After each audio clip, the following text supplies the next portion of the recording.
Sabe por que muita gente não me entende? Porque eu não sou como a maioria. Não me misturo com qualquer energia. Não forço conexão onde não existe. E só sou gentil com quem realmente merece. Eu não preciso chamar atenção para existir. Prefiro o silêncio a falsos aplausos. Prefiro estar em paz do que estar cercado de gente errada. E, sinceramente, eu não tô nem aí pro que os outros pensam.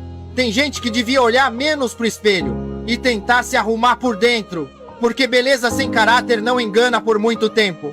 Eu não vivo pra agradar nem pra ser aceito. Vivo pra ser verdadeiro comigo. Porque no fim, quando tudo desaba, quem enfrenta as consequências das minhas escolhas sou eu, e só eu. Então, se ser autêntico me faz incompreendido, tudo bem. Prefiro ser um mistério pros outros do que uma mentira pra mim mesmo.